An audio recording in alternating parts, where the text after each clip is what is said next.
How's it going, everybody? My name is Absalom and welcome to my channel. Now, I don't usually start off my videos with Bible verses, however, this one is super relative to DLC3. And it goes like this: I am the Alpha and Omega, the first and the last, the beginning and the end. Now, this is related to zombies because the next map will be called Alpha Omega, and it's directly referencing this Bible verse from Revelations 22:33 that is talking about the start of the end of the world or the start of the apocalypse. And since we know earlier this year that the zombie storyline will be coming to an end very soon, we can believe that this DLC will be the start of the final chapters for the Ether storyline. So there has been a ton of stuff that is leaked and has been spread around the community the last week, and so in order to prepare for this DLC, I wanted to go ahead and make this video to kind of recap everything that we know about Alpha Omega so far. Before I get started though, I do want to let you guys know that this video will have no storyline spoilers because unfortunately last week the outro cutscene was leaked. However, I made this video 100% safe to watch if you're like me and you don't want to know anything about the outro storyline until you get to see it for yourself in game. So now that that's covered, let's go ahead and cover some of the basics. So what is Alpha Omega? Where will it be? And what can we expect from the next installment of the Ether storyline? Well, this map is set to release on July 9th and will follow the 10 a.m. Pacific time zone schedule just like previous releases. And based on this thumbnail that was leaked last week, we now know that DLC3 will take place in the infamous Nuketown. So this will be the photo that you see when you're selecting a map in the menus, and there's just a slightly different version of this photo that will be used for the Rush game mode.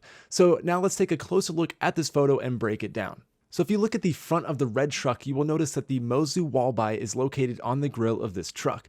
Why is that so significant? Well, the Mozu is not a spawn room weapon, so we can assume that we will not be starting in the same location as we did in the original Nuketown zombies. If you use Blood of the Dead as an example, the Mozu is not a wall buy until you get to the second dog location, which is substantially into the map. So we can assume that this is a much bigger map than the original Nuketown.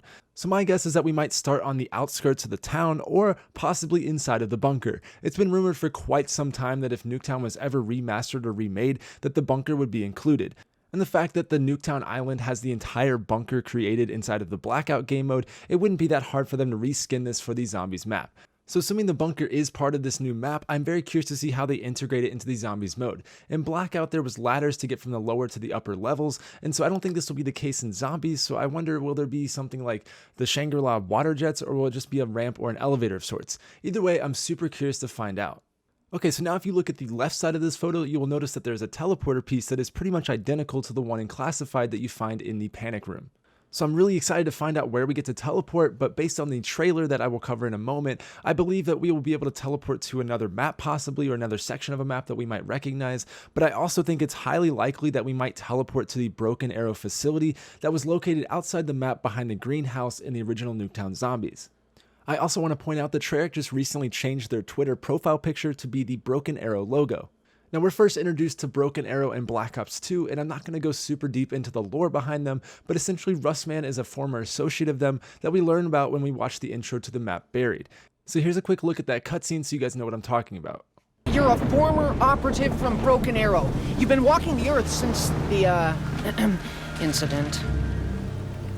Yeah, I think I remember. So to very quickly summarize Broken Arrow, we learn about them in maps like Die Rise and Buried, but essentially they're an organization that's responsible for the zombies outbreak.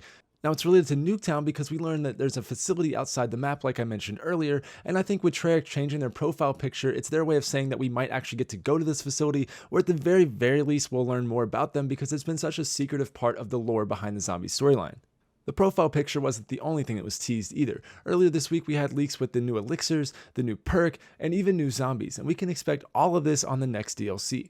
So to cover the new elixirs, we have Secret Shopper and Power Vacuum. Now I'm excited for Power Vacuum because if you remember, that was the most OP high rounds gobblegum that there was in Black Ops 3. So I'm very curious to see if it'll work the exact same way in Black Ops 4. Now to go over the new perk, it's called Blood Wolf Bite, and we don't know exactly what it does right now, but it might involve something with the Hellhounds, or possibly even a special ability that activates every so often that is kind of similar to maybe a werewolf. I don't know, it sounds really dope and I'm excited to find out what it does. So now to address the new zombies, it looks like Hellhounds are returning per usual, but there's also two new zombies. So the one in the middle looks really docile and really friendly, and it definitely won't hurt me in any way. But it also looks really small and really fast, so I'm curious to see how does this play into the game when there's already Hellhounds. The one on the left looks particularly nasty, and I'm curious to know if this is Treyarch's version of a pest zombie from World War II zombies, but let me know in the comments what you guys think they are because I'm extremely excited to find out what they do, but I'm also a little bit terrified. So moving on, Treyarch tweeted this photo before they released the trailer that is of Samantha coming out of the MPD device, and if you don't get shivers down your spine by looking at this, then I don't know if you're an actual Zombies fan.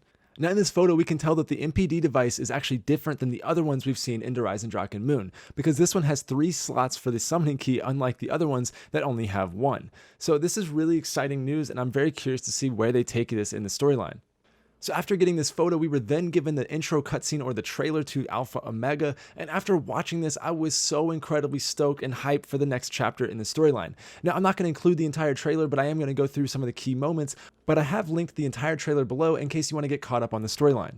So the trailer is being narrated by Nikolai, and I think this is really cool, but in the very beginning, the Kronorium has its text being erased. Now, this is to show what is going on in the storyline and kind of foreshadow what's about to happen.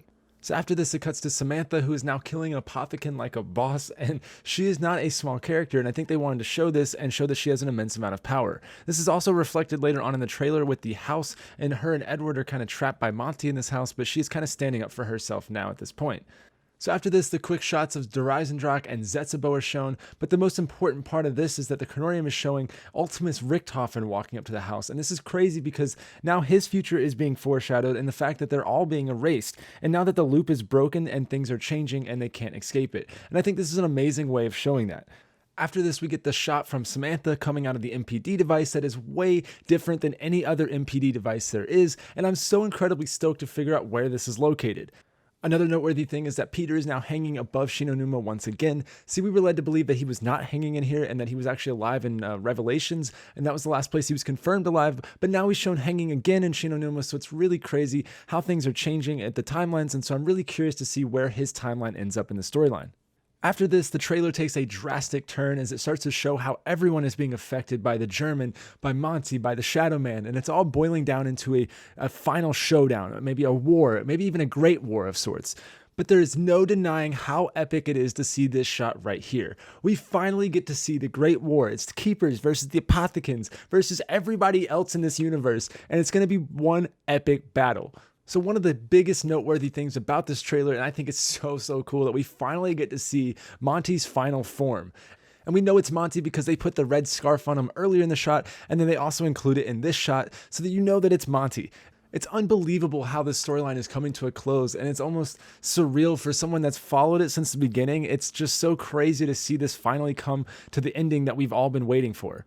Again, if you haven't seen this trailer, then it's linked in the description below, so you can go check that out. And then make sure that you leave in the comments what your thoughts are, because I've had an amazing time talking about the storyline with everybody this last week.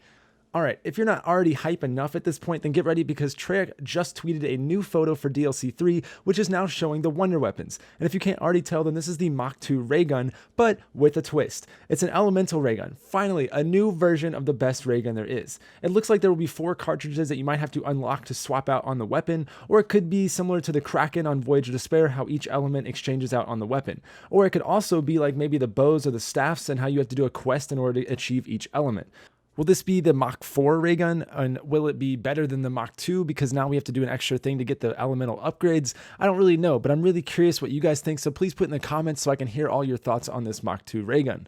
Okay guys, that is everything on DLC 3 so far, and if there is anything else that pops up this week, I will be sure to update. If you're excited about DLC 3, then let me know, and I hope to see you on July 9th for an epic Easter egg hunt. For more information or to be part of the hunt, you can also join my Discord that is linked below. Alright, that is everything. My name is Absalom, and I hope to see you in my next video.